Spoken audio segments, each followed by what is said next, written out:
नमस्कार, स्वागत है आपका डेन न्यूज में। मैं हूं आपके समक्ष आध्या सिन्हा। करवाऊंगी रूबरू शहर के ताजा तरीन खबरों से।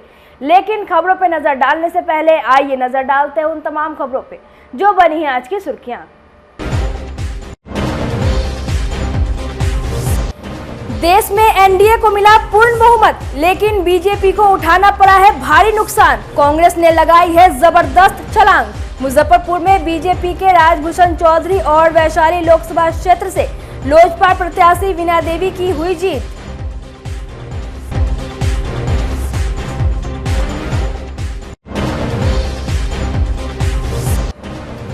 एनडीए प्रत्याशियों की जीत के बाद समर्थकों में जश्न का माहौल, एक दूसरे को गुलाल लगाकर दी जीत की बधाई।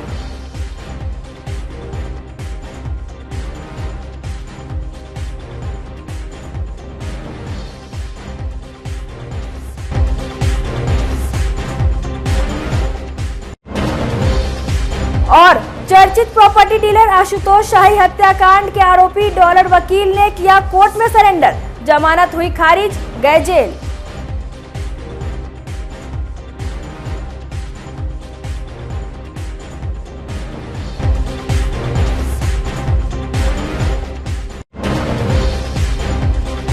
तो ये थी आज की सुर्खियां। अब खबरें विस्तार से। देश में एक बार फिर से एनडीए की सरकार बनती दिख रही है। अकेले बीजेपी को भले ही पूर्ण बहुमत नहीं आई, लेकिन एनडीए बहुमत से आगे निकल गई है।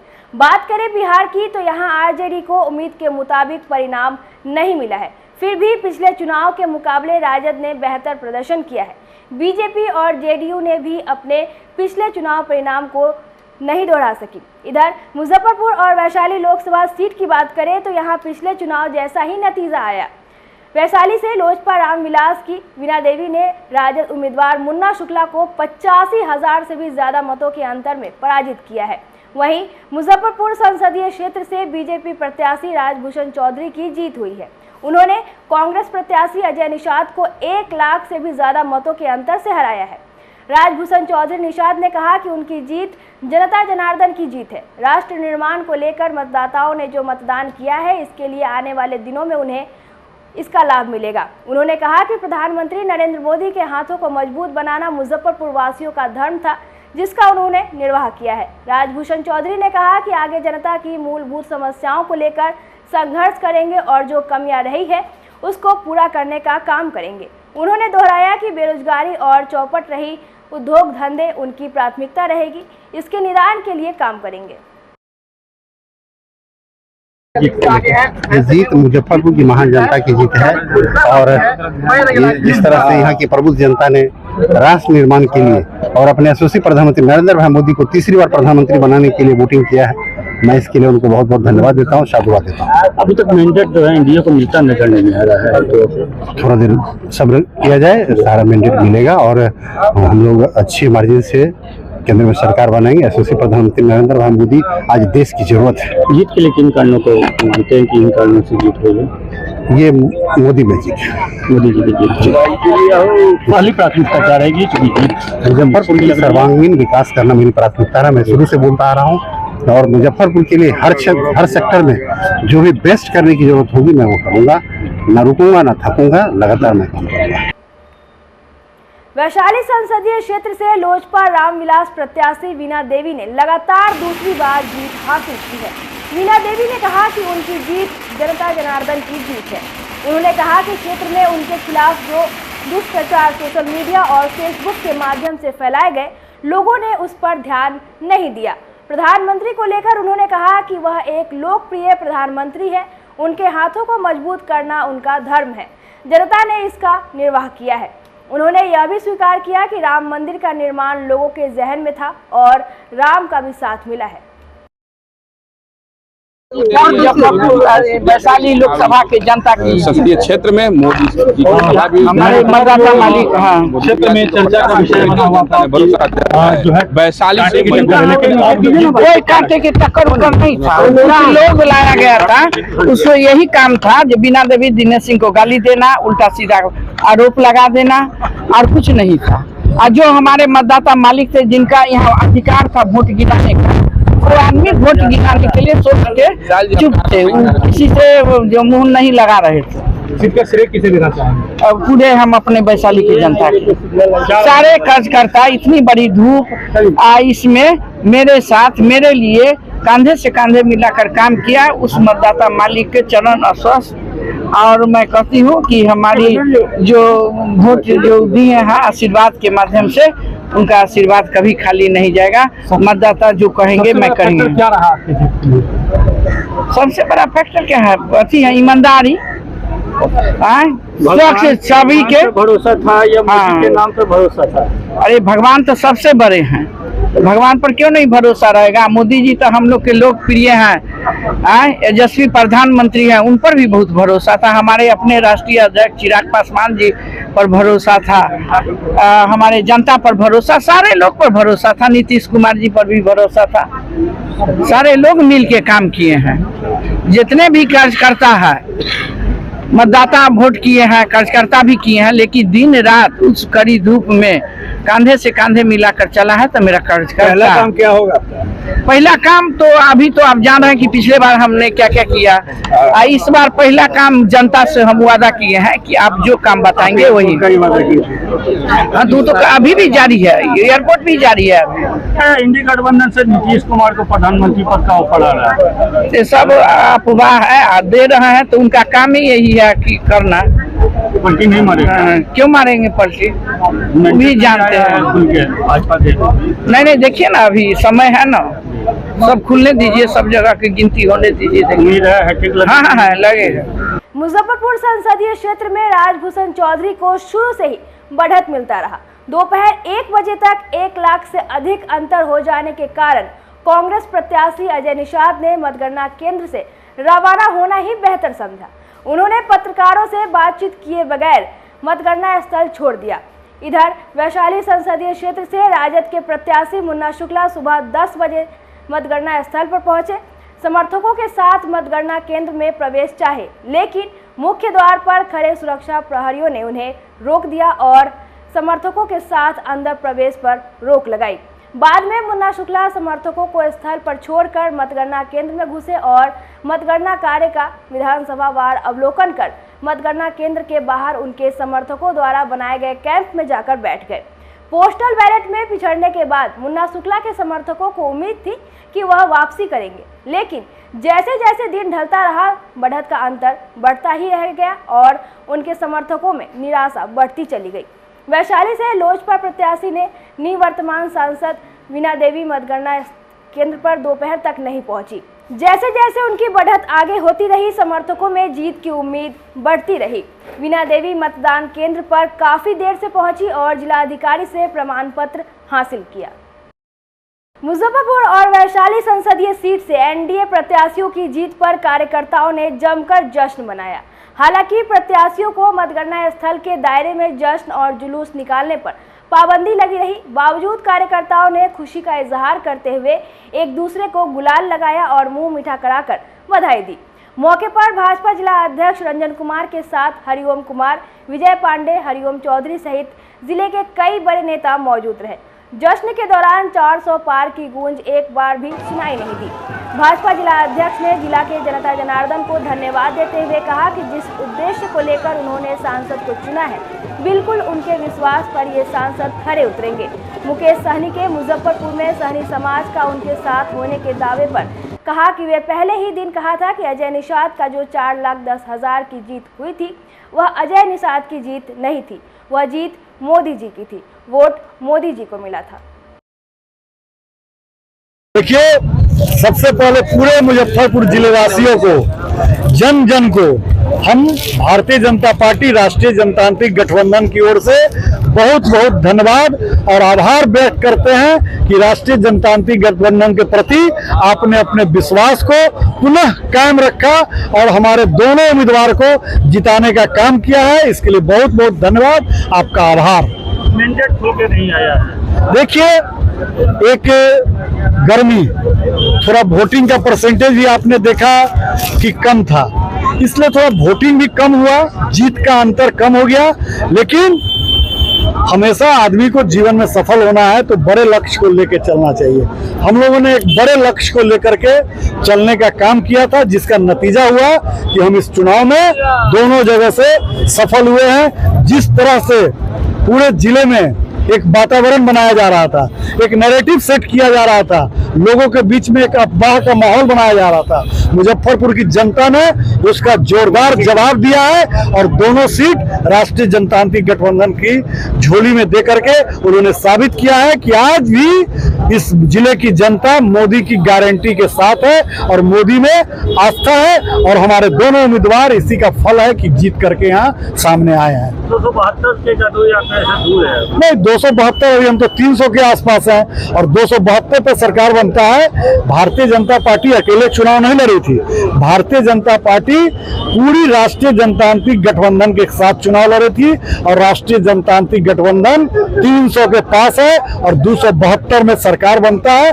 नरेंद्र मोदी जी पुनः तिवारा हैट्रिक लगाने जा रहे हैं और तिवारा इस देश के प्रधानमंत्री के रूप में बैठेंगे। भाजपा से ज्यादा जदयू पे सीटें हैं, जहाँ नीतीश देखिए, हमें क्या प्रधानमंत्री का ऑफर उन्हें आ चुका है। ऐसा नहीं है। नीतीश जी के साथ इस बार आपने देखा प्रधानमंत्री जी के मंचों पूरे मंच में उन्होंने कहा है कि अब ये जो जोड़ है, जो ये गठबंधन है, ये टूटने वाला गठबंधन नहीं है, फेविकोल से भी मजबूत गठबंधन है। इसलिए ये गठबंधन में कोई आंच आने वाला नहीं है। लोग को जो करना है करके देख ले, सब फेल कर जाएंगे। मजबूत गठबंधन है और नीतीश जी या भारतीय जनता पार्टी नीतीश जी के साथ है, नीतीश जी भारतीय जनता पार्टी के साथ है। इसलिए कहीं से गठबंधन में कोई कमजोरी आने वाली नहीं है। विजय जुलूस निकाला जाएगा? नहीं, वो तो देखा जाएगा किस प्रकार की प्रशासनिक स्वीकृति होती है, उसके आधार पर वो आगे का कार्यक्रम तय किया जाए। वैशाली लोकसभा क्षेत्र से लोजपा रामविलास प्रत्याशी वीणा देवी की जीत पर पार्टी के जिला अध्यक्ष चुलबुल शाही ने खुशी जताते हुए कहा कि ये तो पहले से तय था कि वीणा देवी की जीत होगी। उन्होंने कहा कि एक बार फिर से वैशाली का सीट जीतकर एनडीए को देने का काम किया है। वीणा देवी की जीत से देश मजबूत होगा। राष्ट्र निर्माण में एक कदम आगे बढ़कर वैशाली अपनी भूमिका निभा रहा है। इसके लिए वैशाली की जनता को तहे दिल से धन्यवाद है। आज के लिए बस इतना ही। कल फिर मिलेंगे कुछ नई खबरों के साथ। तब तक मुझे और मेरे पूरे न्यूज टीम को दीजिए इजाजत। नमस्कार। ये तो तय था, हम पहले भी आप लोगों को बताने का काम कर रहे थे कि इस बार वैशाली पुनः लोक जनशक्ति पार्टी रामविलास के उम्मीदवार श्रीमती वीणा देवी जी अपार बहुमत से वैशाली को जीतेंगी। और आज खुशी का दिन है कि लोजपा परिवार के लिए और ख़ास करके एनडीए के लिए कि हम लोग वैशाली को पुनः जीतकर एक बार एनडीए के झोली में इस सीट को देने का काम किया। जिस तरह लहर की बात की जा रही थी ज़मीन पे, सोशल मीडिया पे कि वहाँ पे नहीं चलेगा इस बार, देखिए ऐसा कहीं कुछ नहीं था। जनता आज के समय बिल्कुल समझदार है और जनता ने सही निर्णय लिया है और पुनः एक बार वीणा देवी जी को राष्ट्र निर्माण के लिए अपना बहुमूल्य वोट देकर वैशाली की जनता को मैं धन्यवाद देना चाहता हूं कि वैशाली का वोट वीणा देवी के रूप में एनडीए को मिलेगी और देश मजबूत होगा। राष्ट्र निर्माण जो है उसमें एक कदम आगे बढ़कर वैशाली अपना भूमिका निभा रही है। लेकिन एक चीज़ देखा जा रहा था कि विरोध हो रहा था, विकास का कार्य नहीं किया गया, उसको किस प्रकार से आगे बढ़ाया? देखिए ऐसा नहीं है कि विकास का काम नहीं हुआ है, वैशाली में विकास का काम हुआ है, लेकिन अब विकास का जो पैमाना है वो अनंत है और इच्छाएं जब अनंत होती है तो उसमें यह कह पाना मुश्किल है कि 60 महीने में ही विकास का वो सारा पैमाना पार कर जाए, तो ये संभव नहीं है। लेकिन वैशाली में विकास हुआ ही है। अभी मोतीपुर में आप देखिए औद्योगिक क्षेत्र का डेवलपमेंट हुआ है, वहाँ पर कई उद्योग धंधे लगे हैं, रोजी रोजगार का काम वहाँ शुरू हुआ है और तमाम जगहों पे जो महापुरुष इस क्षेत्र के हुआ करते थे उन महापुरुषों के नाम पर जो गेट बना है, तो निश्चित तौर पे उन महापुरुषों को याद करने का और नई पीढ़ी के लोग भी जो बच्चे जन्म लेकर आज अक्ल हो रहा है और वो पल भर रहे हैं, बड़े होकर वो कम से कम पहचानने का काम तो करेंगे ना कि अमुक आदमी का योगदान सामाजिक क्षेत्र में रहा है। तो ऐसे में ये विकास का ही पैमाना है। पताही हवाई अड्डा मुद्दा था, क्या इस बार उम्मीद है कि इस बार खुल? देखिए पताही हवाई अड्डा का जहाँ तक सवाल है तो एक मुद्दा बनाना अलग बात है। मैं आपको ये बताना चाहता हूँ कि पताही हवाई अड्डा को बनने में कई गतिरोध हैं और वो जो गतिरोध है वो टेक्निकल गतिरोध है।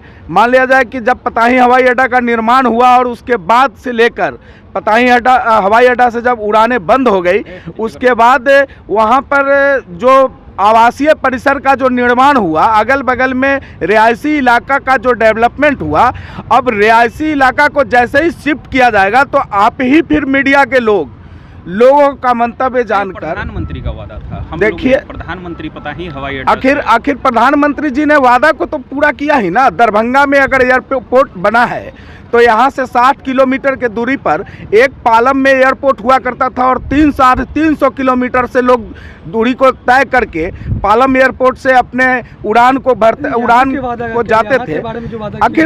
आखिर वादा किए तो वही वादा उन्होंने बगल के जिला में देकर यहाँ से 1.5 घंटे 1-1.25 घंटे का रास्ता तय करके, लेकिन बीना देवी तो अभी भी कह रही है कि हम चालू करवाएंगे। वो निश्चित तौर पे उस पर बात हो रही है और जो डोमेस्टिक उड़ानें जो देश के भीतर की जो उड़ानें हैं उसके लिए बात हो रही है। वैशाली लोकसभा क्षेत्र से एनडीए प्रत्याशी बीना देवी की जीत के बाद मतदाताओं का आभार प्रकट करते हुए उनकी पुत्री कोमल सिंह ने कहा कि वैशाली की बहू पर जनता ने विश्वास जताया है। देश हित में जनता ने मतदान किया है। विरोधी उम्मीदवार पर निशाना साधते हुए उन्होंने कहा कि मतदान सोशल मीडिया पर नहीं, ईवीएम में होता है। कड़ी धूप में भी लाइन लगकर जनता ने देश हित में वैशाली के विकास के लिए बीना देवी पर भरोसा जताया है। जो बोल रहे थे इसका जवाब उनसे पूछिएगा, वही बता पाएंगे क्या बोल रहे थे और क्यों बोल रहे थे। जनता का अपार समर्थन मिला है। हाँ बिल्कुल, जनता का मतदान मिला है, समर्थन मिला है, विश्वास जनता ने अपनी वैशाली की बहू पे जताया है और देश हित में भी मतदान किया है। बहुत खुश हूँ मैं और मतदाताओं को आपके माध्यम से हाथ जोड़ के धन्यवाद करती हूँ। इस राउंड में काफी टक्कर देखने को मिल रहा था, क्या कहेंगे?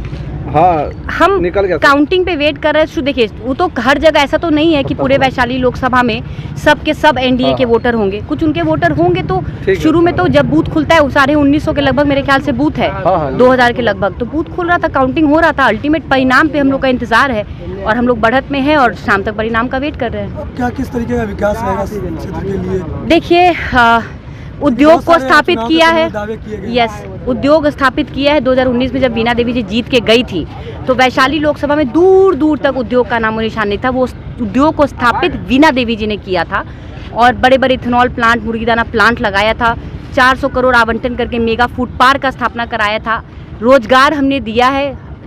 हजारों के तादाद में आज युवाओं को वैशाली में रोजगार मिल रहा है। फोकस रहेगा कि और मेहनत करें ताकि लाखों के तादाद में युवाओं को वैशाली में रोजगार मिल सके।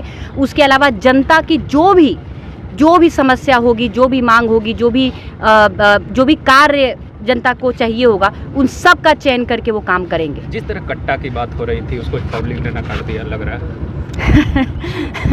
देखिए हम एक ही चीज़ बिलीव करते हैं। मेरे फादर एक चीज़ कहते हैं मुझे कि जब मैं भी लोगों के बीच एक सेविका के रूप में आई कि मैं समाज सेवा करूंगी, तो मेरे पापा ने मुझे एक ही चीज़ कहा था कि बेटा मेहनत करना और इतना काम करना लोगों के लिए कि जब लोगों के बीच जाना तो अपने कार्यों की सूची लेकर जाना, अपने कामों को गिनाना, तुमको फुर्सत नहीं होना चाहिए विपक्षी पे कमेंट करने के लिए। और वैसे ही हम काम करते आए हैं। जब हम जनता के बीच इस बार भी गए तो देश में हमारे प्रधानमंत्री ने क्या काम किया है, ये उनका लड़ाई था, वो लोगों को उससे अवगत कराए। बीना देवी जी ने वैशाली लोकसभा में क्या काम करा उससे अवगत कराए। लोगों पे हम कमेंट नहीं करते और जिन्होंने कमेंट किया है तो उसका जवाब उनसे जाके पूछिए ना, वो भी तो होंगे, इंटरव्यू दे देंगे आपको। पताही हवाई अड्डा बनेगा कि नहीं? हाँ, पताही हवाई अड्डा के लिए 2019 के बाद भी बीना देवी जी ने इस बात का मुद्दा संसद भवन में उठाया था। इसका वीडियो भी है, आप लोग ने देखा ही होगा टीवी चैनल के माध्यम से, लोकसभा टीवी पे आया ही होगा। पुनः जब इस बार जीत के जाएंगी पुनः इस मुद्दा को उठाएंगी और प्रयासरत रहेंगी कि हवाई अड्डा का जो मुद्दा है, जो लोगों को चाहिए, वो चीज़ हो। एंड वैसे भी एक बात बहुत बड़ी इंपॉर्टेंट चीज़ ये होती है कि infrastructure development is very important for any district और स्टेट और country. Vaishali Lok Sabha infrastructure development की ओर चल चुका है। सबसे बड़ी बात है किसी भी राज्य में या किसी भी डिस्ट्रिक्ट में, जिला में अगर उद्योग लगता है, it's one of the very important thing for any, it's a very big achievement. Muzaffarpur के चर्चित प्रॉपर्टी डीलर आशुतोष शाही और उनके 3 बॉडीगार्ड की हत्या में फरार चल रहे आरोपित अधिवक्ता सैयद कासिम हसन उर्फ डॉलर ने मंगलवार को सीजेएम कोर्ट में सरेंडर कर दिया। साथ ही जमानत अर्जी भी दाखिल कर दी। उन्होंने कोर्ट में अर्जी देकर बताया कि घटना में उसके बाह में गोली लगी थी, इसके इलाज के साथ ही बेड रेस्ट करना है। अधिवक्ता डॉलर को जेल भेजने के साथ ही प्रभारी सीजेएम राज कपूर ने जेल अधीक्षक से स्वास्थ्य जांच रिपोर्ट देने को कहा है। इधर सीजेएम कोर्ट में आरोपित रंजय ओमकार ने जमानत अर्जी दाखिल की थी, जिसे सुनवाई के बाद खारिज कर दी गई। ओमकार के वकील दिलीप कुमार ने बताया कि अब जिला जज के कोर्ट में जमानत के लिए अपील की जाएगी। वारदात के बाद डॉलर वकील इलाज के लिए पुलिस अभिरक्षा में पटना के एक निजी अस्पताल में भर्ती हुए थे। उनकी हिरासत के मुद्दे पर पुलिस की रिपोर्ट को लेकर कई तरह के सवाल उठे। इसके बाद कोर्ट में अग्रिम जमानत अर्जी पर सुनवाई शुरू हुई तो गिरफ्तारी पर कोर्ट ने स्टे लगा दी। अग्रिम जमानत अर्जी जिला कोर्ट से खारिज होने के बाद अधिवक्ता ने हाई कोर्ट में अपील की। हाई कोर्ट ने भी अग्रिम जमानत नहीं दी, तभी से अधिवक्ता पर आत्मसमर्पण का दबाव था। अरे भाई कुछ नहीं, झूठ झूठ इनको फंसा दिया गया ये साजिश करके, तो इन्होंने आज सरेंडर किया। लेकिन हम लोगों को न्यायालय पर पूरा विश्वास है, कानून के साथ हम लोग चलते हैं, कानून के लिए काम करते हैं। हमारा ये है कि उनको इंसाफ ज़रूर मिलेगा और ये सारी सच्चाई न्यायालय के सामने और आप लोग के सामने आ जाएगी कि इनको साजिश करके झूठ मूठ का एक गलत और झूठे केस में गलत इल्ज़ाम लगा के इनको फंसाया गया है। मुखबिरी का आरोप था इन पर। हाँ, इनके ऊपर है कि ये वकील हैं, इनके यहाँ वो आए थे आशुतोष शाही अपने किसी काम से, और उसी वक्त जो है उनके ऊपर गोली चलाई गई और उनका मर्डर हुआ। उसमें साथ साथ ये कासिम हसन साहब भी ज़ख्मी हो गए, उनके वहाँ में गोली लगी, अभी भी उनका प्लेट में हाथ में प्लेट लगा हुआ है। और उसमें ये है कि इसीलिए उनकी वाइफ ने दूसरे दिन दिल्ली से आके इसका केस किया इनका, जिसमें इनका भी नाम कर दिया एक साजिशकर्ता के रूप में, जो झूठ और गलत है बिल्कुल। हाई कोर्ट से भी रिजेक्ट हो गया था। हाँ, एबीपी में गए थे हाई कोर्ट, वहाँ से रिजेक्ट हुआ है और ऑब्जर्वेशन के साथ आए हैं यहाँ और यहाँ आज किस कोर्ट में सरेंडर किया? सीजीएम के यहाँ। सीजीएम तो है नहीं, तो उनके इंचार्ज जो हैं सब जज 9 एसीजीएम 9 उन्हीं के यहाँ किए हैं, सीजीएम ही के कोर्ट में किया। फिलहाल न्यायिक हिरासत में भेजा था। जी, फिलहाल न्यायिक आगे इसमें क्या कुछ आप लोग? हम लोग को है, हम लोग जाएंगे डीसी जज के यहाँ जाएंगे, इसके ऑर्डर के खिलाफ वहाँ हम लोग बेल के लिए अप्लाई करेंगे। जो कानूनी प्रोविज़न है हम उसके के साथ काम करेंगे और उम्मीद है कि आप लोग सब हमारा कोऑपरेशन कीजिएगा हम लोगों का, इसलिए कि एक बेकसूर इंसान को ज़बरदस्ती फंसाया गया साजिश करके। आज के लिए बस इतना ही। कल फिर मिलेंगे कुछ नई खबरों के साथ। तब तक मुझे और मेरे पूरे न्यूज़ टीम को दीजिए इजाज़त। नमस्कार।